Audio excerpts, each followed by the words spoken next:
Welcome to NPC Energy. Ever get that nagging feeling that the world around you isn't quite solid? Like the person making your coffee is, I don't know, stuck on repeat? Or maybe your neighbor's chats sound a bit pre-recorded. Yeah, like scripted dialogue. It's a strange feeling. It's exactly that. That sense that maybe some people or some events just aren't running on like full power. That's what we're diving into today, this vibe we're calling NPC Energy. That term really captures it, doesn't it? The feeling that some interactions lack spontaneity. Totally. And it leads to the big question for this whole simulated journey. If reality feels a bit like a video game sometimes, can we actually find the cheat codes? Can we unlock, I guess, God mode? God mode. That's an interesting way to put it. It raises the question of whether we can somehow transcend these perceived limits. Exactly. Now, God mode, that's straight out of gaming, right? Yeah. We're talking invincibility, unlimited ammo, breaking the rules. Right, like IDDQD in Doom. Right. Or becoming supersonic. Minecraft's creative mode is another perfect example. It fundamentally changes how you interact with the game. You get powers beyond the normal rules. Ultimate control within that system. Precisely. You're no longer bound by the standard challenges. We should probably mention it's not always like the coolest thing. Some games called God mode weren't exactly hits. Fair point. Yeah. And even in great games like Hades, God mode is more about adaptive difficulty, making it easier but not giving you true omnipotence. Still, that core idea, getting past limitations, that's powerful. And it's kind of bled into real life talk, hasn't it? People aim for a personal God mode. Yeah, using it as a metaphor for peak human performance, being in the zone, total focus. Firing on all cylinders, hitting goals. Like I read this article that said achieving it requires iron discipline. So less about cheat codes and more about internal optimization? Exactly. The basics, really. Good sleep, diet, exercise, doing meaningful work that aligns with your purpose, your true north. Even talk about hormone balance, like high testosterone, low cortisol. Mastering yourself, essentially. So shifting the focus from external hacks to intense self-improvement, achieving that flow state through dedication. Right. But then, that little voice pipes up again. If this reality itself is the game, could there be a deeper level, like a developer console, where you can tweak the basic rules? And that brings us squarely into the territory of simulation theory. Bingo. The massive, kind of mind-blowing idea that everything we see, touch, experience, it isn't base reality. It's a super sophisticated program. Running on some kind of higher dimensional computer, potentially, it forces you to question the very foundation of your perceived existence. It's the Matrix, obviously. That's the big cultural touchstone. Right. But the idea is much older. Oh, absolutely. Philosophically, it goes way back. Think about Plato's allegory of the cave. Right. Prisoners chained up, only seeing shadows, thinking that's reality. It's the ancient version of asking, what's actually real here? It is. And then you have more modern arguments, like Nick Bostrom's simulation argument, that famous trilemma. Yeah, break that down. It's pretty wild. Well, Bostrom basically says one of three things is likely true. One, civilizations like ours almost always destroy themselves before they get advanced enough to create super realistic simulations. Okay, grim option one. Two, if civilizations do reach that post-human stage, they almost universally choose not to run these ancestor simulations. Maybe for ethical reasons, who knows? Or maybe they find it boring. Possibly. Or three, if options 1 and 2 aren't true, meaning advanced civilizations can and do run lots of simulations, Then the odds are overwhelmingly likely that we are in one right now, because there'd be way more simulated minds than original biological ones. Exactly. It becomes a statistical probability argument for our reality being simulated. It's quite compelling, logically. But not everyone buys it, right? There are big hurdles. Oh, definitely. The biggest is probably consciousness itself. We just don't know if consciousness is substrate independent, if it can just emerge from computer code, or if it absolutely needs squishy biological stuff. We have no clue how consciousness even works, really. Precisely. And then there's the sheer computational power, simulating an entire universe down to the quantum level. Some physicists argue it's fundamentally impossible, requires more resources than the universe itself contains. Unless the programmers took shortcuts, didn't render stuff unless someone's looking, optimize the code. That's one possibility, which leads us nicely into the idea of glitches. Those weird moments that just don't feel right. Yeah, glitches in the Matrix, like deja vu, that feeling of, hang on, I've lived this exact moment before. Or objects disappearing and then reappearing where they should be. Or vanishing entirely. Really uncanny coincidences, too. Things that make you pause and go, wait, did reality just hiccup. It feels like a system error, doesn't it? People share these experiences online all the time. That hashtag glitches in the matrix hashtag is full of them. It makes this abstract theory feel weirdly tangible. Like, remember that TikTok video? The one with the Dyson vacuum cleaner? Oh yeah, the duplicating Dyson, that was bizarre. Totally. They had one upstairs, right? Then suddenly, boom, identical one downstairs, plugged in and everything. Nobody bought a second one. It just appeared. So, what was it? A genuine glitch. Did the universe accidentally hit critical plus C, critical plus V? The simulation idea offers a potential explanation, however strange. It provides a framework, at least, for these anomalies that otherwise seem inexplicable.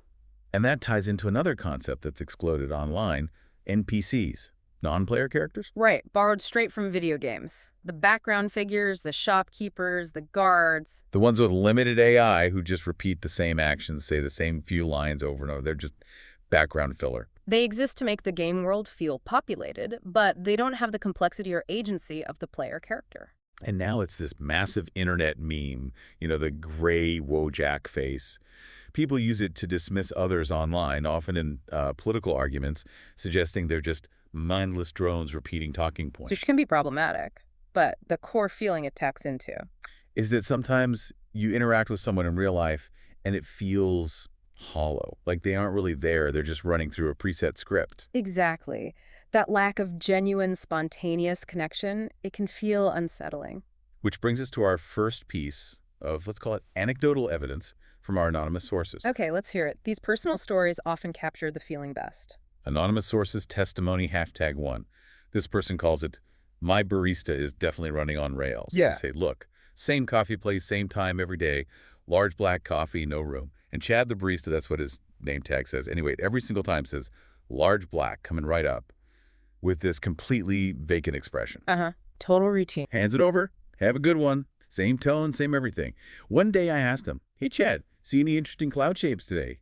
He just froze. Eyes glazed over. Oh, wow, like a system crash. Then, like a reboot, have a good one, and went back to wiping down the counter. It was like talking to a robot with only one response programmed. He's not processing. He's background code. That perfectly illustrates that feeling, doesn't it? The sense of interacting with something not quite fully present or responsive. Super spooky. Pure NPC energy right there. But Okay. we got to pump the brakes a bit. Yes, definitely. While that feeling is relatable. Slapping the label NPC onto real, living, breathing people. That's a slippery slope. It's dehumanizing. Absolutely crucial point. It strips away their complexity, their inner life, their potential for change. It reduces them to a function. And history shows us where that leads.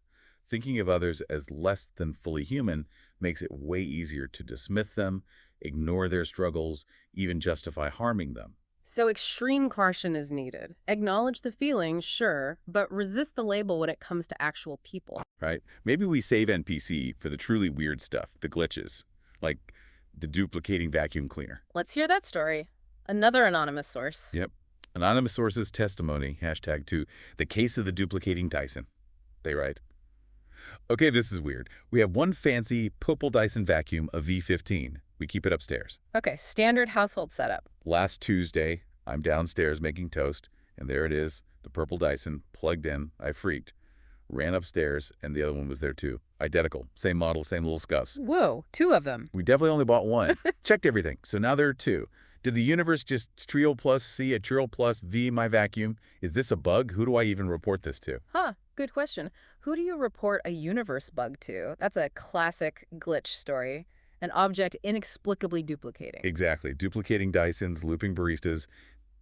These experiences, whether they're real perception errors or something deeper, they make you wonder, is the reality we experience maybe thinner or more programmed than we assume? It certainly fuels that speculation about the underlying nature of things. So if this is a simulation, who were the original hackers? Forget Silicon Valley. Let's rewind. Way back. To the ancient mystics. You got it. These folks were probing the nature of reality, consciousness, illusion, long before computers were even a dream. They didn't have laptops, but they had other tools. Meditation, introspection, esoteric traditions, powerful methods for exploring inner space and the nature of existence. Let's take a little simulated journey through some of their, let's call them metaphysical operating systems. First one, Gnosticism, popped up in the early centuries CE. Right, a really fascinating, diverse set of beliefs. And their core idea was pretty radical. Mm. This material world we live in, it's flawed, maybe even deliberately messed up, created not by the ultimate true God, but by a lesser being. The demiurge. Kind of a cosmic screw-up, or maybe even malicious, depending on the Gnostic school. A lower architect who trapped spirit in matter. Exactly, and the key. Yeah. Or at least a spark within us is actually divine, part of that higher reality, but we're trapped here in these physical bodies, in this flawed world. This existence is an illusion, a prison. So, reality as we know it is fundamentally deceptive. And the escape route, the hack, it was gnosis. Which means knowledge, but not just book learning. It means direct, intuitive, experiential knowledge. Knowing your true divine nature, seeing through the illusion of the demiurge's creation, it's like finding the exploit in the cosmic code to break free. Gnosis was the key to liberating that divine spark and returning to the true spiritual source, a very different view of salvation. Okay, next, OS Hermeticism, named after the legendary figure Hermes Trismegistus, Hermes the thrice greatest. A synthesis of Greek and Egyptian thought, hugely influential later on. And its core principle, the one everyone quotes, as above, so below, as below, so above. The principle of correspondence. It suggests that the patterns and laws of the macrocosm of the universe are reflected in the microcosm of the individual, and vice versa. Meaning the same underlying code, the same principles, operate on all levels of reality. Studying one can reveal truths about the others. It implies a deep interconnectedness, and perhaps the most foundational Hermetic idea. The all is mind. The universe is mental. This one blows my mind every time. It's profoundly radical. It posits that the ultimate reality isn't matter or energy, but pure consciousness, pure mind. And everything else, the planets, the stars, you, me, this microphone. It's all a mental creation, held in the thought of this universal mind. That's the essence of it. The physical universe is secondary, a manifestation within this fundamental mentality, which implies our own minds are part of this all-mind. And maybe our thoughts can influence this mental reality. That sounds like a potential hack right there. It certainly opens up possibilities that a purely materialist view wouldn't entertain. All right, let's switch installs again. How about Vedanta? Specifically, Advaita Vedanta from India, the non-dual school. Ah, yes, a cornerstone of Hindu philosophy. Advaita means not two, non-duality. And the core teaching. There's ultimately only one reality. Brahman. Infinite, absolute, unchanging existence, consciousness, bliss. The ultimate ground of all being. And your true self, not your personality or ego, but your deep consciousness, called Atman, is not part of Brahman or connected to Brahman. It is Brahman, fundamentally identical. That's the great declaration, Tat Tivam Asi. You are that. Yeah. There's no actual separation between your essential self and the ultimate reality of the universe. It's all one thing. Which means this world we perceive, with all its separate objects and people. That's Maya, the power of illusion, like a cosmic magic show that makes the one appear as the many. It's the veil of ignorance of Vidya that makes us identify with our little, limited self instead of our true, infinite nature as Brahman. So the simulation here is the illusion of separateness itself. And liberation, Moksha, isn't about escaping to somewhere else. It's about waking up within the dream and realizing your identity with the dreamer, with Brahman. You don't achieve God mode. You realize you were the game engine the whole time. It's a profound shift in identification from the limited ego to the unlimited self. Okay, one more major ancient system, Buddhism. How does it view reality and illusion? Well, Buddhism starts with the observable facts of existence, the 3 marks. First, anicca, impermanence. Everything is constantly changing, nothing stays the same. Got it. Nothing's fixed. Second, dukkha, often translated as suffering, but it's deeper dissatisfaction, stress, the inherent unsatisfactoriness of clinging to impermanent things. Because we want things to last, but they don't. Exactly. And third, anatta, no self. This is crucial. Buddhism argues there's no permanent, unchanging soul or self-essence within us. What we call I, or me, is just an ever-changing collection of processes, physical form, feelings, perceptions, mental formations, consciousness. Like a bundle of processes constantly shifting, no core thing inside. Precisely. So the illusion in Buddhism is believing in a solid, permanent self, and by extension, a solid, permanent reality made of independent things.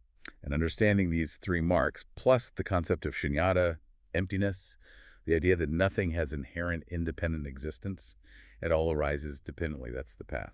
That understanding, cultivated through practices like meditation and ethical living, leads towards nirvana, a state beyond suffering, beyond the cycle of rebirth, beyond the limitations imposed by these illusions, an extinguishing of the fires of greed, hatred, and delusion. So again, liberation through understanding the illusory nature of conventional reality. We should also give a nod to Sufism, the mystical path within Islam focusing on direct experience of God. And Kabbalah, the Jewish mystical tradition, with its complex tree of life mapping creation and consciousness. The point is, these ancient systems offered incredibly deep, complex ways to analyze reality, often concluding that our everyday experience isn't the full picture, that it's veiled or illusory in some way. And they provided demanding, often lifelong paths involving discipline, study, meditation, and ethical conduct to pierce that veil and realize a deeper truth. But did they have literal cheat codes? Like, could you actually do impossible things? Levitate, teleport? That brings us to the Siddhis. Extraordinary powers or abilities said to sometimes arise as byproducts of advanced spiritual practice. Yeah. I read about those. Things like levitation, becoming super tiny or incredibly huge, walking through walls, mind reading, knowing past lives, teleportation, even entering someone else's body. Sounds exactly like God mode powers from a game, doesn't it? Totally. But the traditions themselves were kind of wary of these, weren't they? They weren't the main goal. Generally, yes. While acknowledging that such abilities could manifest, many traditions explicitly warned against becoming attached to them or pursuing them for their own sake. Why? Seems pretty cool to be able to fly. Because they were seen as potential distractions, reinforcing the ego rather than transcending it. Sidetracks on the path to true liberation or enlightenment. Like in Patanjali's Yoga Sutras, they list these powers as potential results of deep concentration, but then caution that they are obstacles to the ultimate goal, samadhi. Exactly. Getting fascinated by superpowers is like getting stuck grinding for rare loot in a game instead of actually finishing the main quest. The real prize is liberation, not psychic fireworks. Okay, fair enough. So maybe not external cheats. What about manipulating the simulation from within? Like lucid dreaming. Now that's a really interesting area. Lucid dreaming, becoming aware that you're dreaming while you are still in the dream state. That sounds exactly like accessing a kind of sandbox mode for the dream reality, doesn't it? You know it's a simulation, and you can interact with it consciously. It really does. And the fascinating thing is, lucid dreaming is scientifically verifiable. Wow. Researchers have had participants in sleep labs signal that they've become lucid while definitely asleep according to EEG readings by using prearranged eye movements. Left, right, left, right. Whoa. So they're consciously controlling their eyes from within the dream? Precisely. And lucid dreamers consistently report being able to make choices, fly, change the dream scene, interact with dream characters consciously, basically exert a degree of control over the dream environment. And there are techniques people use to try and induce them, right? Like mild mnemonic induction of lucid dreams and doing realities during the day? Yeah. Yes. Techniques exist to increase the likelihood of becoming lucid. It's a tangible way people can, and do, consciously interact with a simulated reality, even if it's just the one generated by our own brains during sleep. Or is it just our brains? Another rabbit hole, maybe. Okay, what about spiritual alchemy? That sounds mystical. It is, but maybe not in the way people first think. It's often misunderstood as just trying to literally turn lead into gold to get rich. Yeah, wasn't that the idea? That was part of the external or exoteric tradition, but the deeper esoteric tradition used the language and symbols of chemical processes, dissolving, burning, separating, combining as metaphors for an internal process of transformation. Ah, so transmuting yourself, not metals. Exactly. Transmuting the base lead of the ordinary unrefined self, the ego, vices, conditioned patterns into the spiritual goal of enlightenment, wholeness, or union with the divine. It's about inner purification and integration. Burning away the ego, dissolving old beliefs, uniting inner opposites. Sounds like intense psychological and spiritual work. It was, using these powerful symbols to guide a deep process of self-refinement. Again, the focus is internal transformation, not just wishing for external changes. And maybe, pulling these threads together, the ultimate reality hack hinted at by Vedanta, Sufism, Hermeticism, is that realization of non-duality. It seems to be a central insight in many mystical paths. The idea that the perceived separation between the observer and the observed, the self and the world, the individual and the ultimate reality is illusory. Atman is Brahman. The Sufi concept of Tawhid, the oneness of being. The Hermetic, all is mind. If there's no fundamental separation. Then the very idea of needing to hack reality from the outside becomes kind of nonsensical, doesn't it? You can't hack something you are already fundamentally part of or identical with. You're already inside the source code because you are the source code, in a sense. Whoa. The hack becomes the realization itself. The shifting perspective dissolves the problem. Okay, so the ancients offered these incredibly deep, complex, demanding systems for understanding reality, often seeing it as illusory, and pathways to pierce that illusion through profound inner work. Comprehensive metaphysical operating systems with rigorous training manuals. Compare that to today. Yeah. Where do we get our reality hacks now? TikTok. Hey, well, the digital age has certainly democratized, or at least popularized, concepts related to reality manipulation, often in much simpler forms. Welcome to the world of instant enlightenment trends. First up, reality shifting. This exploded, especially among younger people on TikTok. Right. The core idea being that your consciousness isn't fixed to this reality. You can intentionally shift your awareness to an alternate reality. And often these desired realities are fictional ones, like people trying to shift to Hogwarts or worlds from anime or movie. Yes, frequently. It taps into a strong desire for escapism, combined with a belief in the power and malleability of consciousness. And they have methods, right? The Raven method, the Alice in Wonderland method, involves lying down, visualizing affirmations, trying to induce a shift, often while falling asleep. People even script their desired reality in minute detail. Scripting is a common element, writing out exactly who you'll be, what will happen, who you'll meet in your desired reality, or da-RR. Some try to connect it vaguely to multiverse theory or quantum physics. Okay. Then there's manifestation, which isn't new but is huge online now, heavily influenced by the law of attraction. The basic principle being like attracts like. Your thoughts and feelings create your reality. Focus intensely on what you want, believe you already have it, feel the positive emotions, and the universe will deliver it. Attract wealth, love, success. Techniques include scripting again, visualization boards, affirmations, and that viral 369 method. Ah, yes. Writing down your desire 3 times in the morning, 6 times midday, and 9 times at night. Often linked, somewhat tenuously, to Nikola Tesla's fascination with those numbers. It's all about aligning your vibration or energy with what you want to attract. Get in the right frequency, and boom. So techniques involving focused intention, repetition, and emotional alignment are central to modern manifestation practices. Okay, let's put these side by side for a sec. Ancient mysticism versus modern trends. That's quite a contrast. Goal for the ancients: liberation, enlightenment, union with the divine ultimate reality. Goal for modern trends: often personal desires, specific outcomes, escaping current reality. Methods for ancients. Rigorous, often lifelong practices, meditation, ethics, study, discipline. Methods for modern trends. Relatively quick techniques, visualizations, scripting, affirmations. Time frame for ancients: lifelong commitment, gradual transformation. Time frame for modern trends: often presented as achievable relatively quickly, sometimes overnight. View of reality for ancients. Complex cosmologies, deep philosophical frameworks explaining illusion and ultimate truth. View of reality for modern trends. Often simplified, vague appeals to energy, vibrations, or misunderstood physics. Ethical focus for ancients: strong emphasis on compassion, non-harming, transcending ego. Ethical focus for modern trends: often very self-focused, about getting what you want. And potential risks. Ancients warned about ego inflation, getting attached to powers, spiritual bypassing. Modern trends, well, Yeah, the debug log for the modern stuff seems concerning. there are definitely criticisms and potential downsides raised, particularly by mental health professionals. For reality shifting, concerns about dissociation, blurring lines between fantasy and reality, potentially worsening existing mental health issues, even in extreme cases, triggering psychosis, especially in vulnerable teens spending hours trying to leave this reality. It can foster a detachment from real-life responsibilities and relationships. And the law of attraction, the big one, is toxic positivity. Right, that immense pressure to always be positive, to suppress or deny negative emotions because they might attract bad things, which is unhealthy. And victim blaming. If you attract everything, does that mean people attract their own illness, poverty, or abuse through negative thinking? That's a harmful implication. It can lead to immense guilt and shame when bad things happen, which they inevitably do.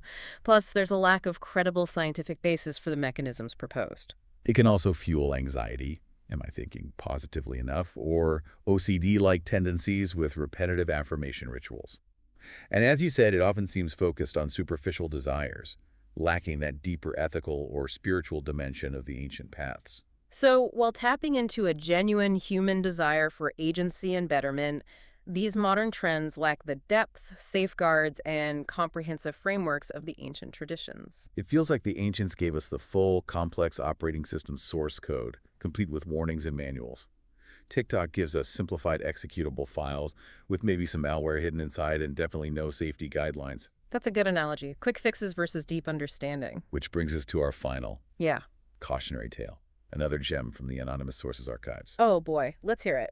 Anonymous Sources Testimony #3, titled, "I tried to reality shift to Hogwarts and ended up in Hoboken. Haha. Okay, this sounds promising. Online school was awful. Found shifting TikTok, scripted my perfect Hogwarts life, did the Raven method, all the vibes. Fell asleep convinced. High hopes. Destination. Wizarding world. Woke up on my cousin Vinny's couch in Hoboken. Hoboken! Not quite Hogwarts. Apparently, I'd sleep text him some crazy stuff about shifting coordinates. He thought I was losing it and drove over to rescue me. No Hogwarts. Just Vinny's snoring dog and awkward questions about my mental state. Maybe my spiritual Wi-Fi is just bad." Oh dear. That humorously highlights the potential disconnect between the promise of easily shifting realities and, well, actual reality. Sometimes a text is just a text. Poor kid. Stuck with Vinny instead of Voldemort. It's okay. After this whole simulated journey exploring glitches, NPCs, ancient hacks, TikTok trends, have we found the ultimate God mode cheat code? What our journey really reveals, I think, is this persistent, deep-seated human desire across millennia to understand the nature of our reality and to transcend its perceived limitations. We've always been looking for that escape hatch, haven't we?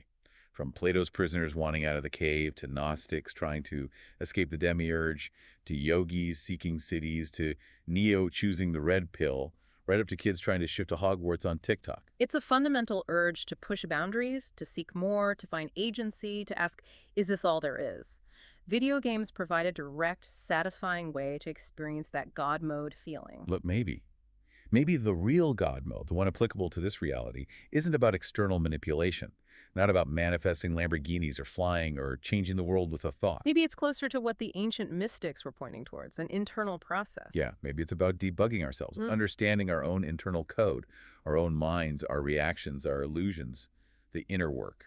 Ancient traditions consistently suggest that true mastery, true freedom, comes from self-knowledge and internal transformation, not trying to force the external world to conform to our ego's desires. Maybe it's about truly grasping, like Vedanta says, that fundamentally you are that the separation is the illusion, or the Hermetic idea that the all is mind, and understanding our place within that, or the Buddhist insight into no self and impermanence. The focus shifts dramatically. Instead of trying to change the game, you change the player's understanding of the game and their relationship to it. So the ultimate God mode might actually be profound awareness, enlightenment, that non-dual realization, understanding the code of reality and consciousness so deeply that you find peace and freedom within it, not by trying to break its rules. It suggests that true agency lies not in controlling external events, but in mastering our internal state, our perception, our reactivity, cultivating inner wisdom, resilience, clarity. Which, ironically, might lead to a real-life feeling of empowerment and peace that feels kind of godlike in a way. Inner peace is the ultimate cheat code.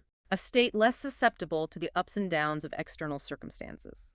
So our final transmission for this episode of NPC Energy. Keep questioning reality. Keep noticing the glitches, the weird synchronicities, the moments that feel off. Be curious. Absolutely. Stay inquisitive. But maybe when you're looking for deeper answers, for the real reality hacks, look beyond the trending hashtags and the quick fix promises. Consider exploring those ancient archives of human wisdom. The real Easter eggs might be hidden in those complex, demanding old texts and practices, not just in short, viral videos. Don't just download random apps promising to change your life overnight. Try to understand the underlying operating system. And hey, maybe show a little compassion to those people who occasionally feel like NPCs. You never know what challenges they're facing, what loops they might be stuck in within their own experience of the simulation. Empathy is always a good default setting. Couldn't agree more. Stay paranoid, stay curious. That's our NPC energy for today. Let us know your glitches, your manifestation wins or fails, maybe even your accidental trips to Hoboken. Keep watching out for those suspiciously long loading screens. Definitely. Until next time.